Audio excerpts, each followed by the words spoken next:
moving from wrestling to dancing using motivational interviewing.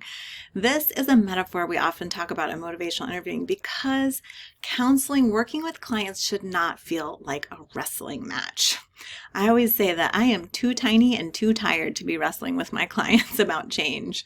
It is just not going to work in the long term. So I've got 3 tips today for you. If you find yourself efforting too much, working too hard in that change process, how to step from that wrestling with clients into that dancing. Because when we're dancing well with someone, say we're waltzing or we're doing something with someone across the floor, there is someone who's guiding, there is someone who's following, and we're working together to move and accomplish this thing. And that's ideally what it's going to feel like when we're using motivational interviewing well. It's a guiding conversation style.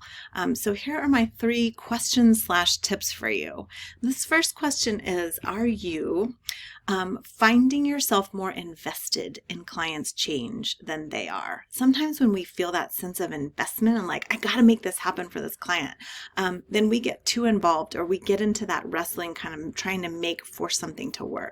So my tip for you here is to invite you into recognizing this is the client's choice, remembering this is the client's choice, and possibly making what we call an MI as a statement of autonomy, which is like, hey, whatever you decide to do with this, it's up to you.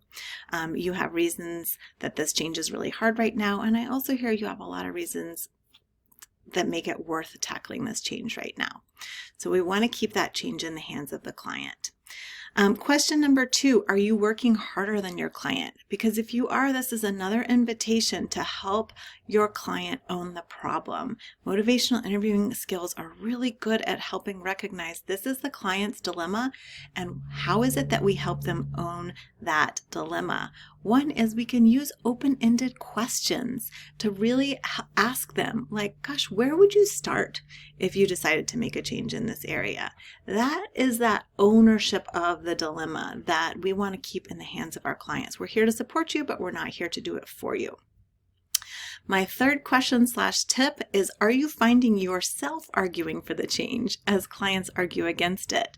That's a signal that we need to get out of that kind of wrestling around the change process and instead step back and evoke motivation for change. So we may find ourselves asking questions here like, I wonder why you want to make this change. What benefits do you see in making this change? And then provide some reflective listening so that they're hearing themselves, argue for the change process instead of you arguing for the change process while they may naturally argue against it.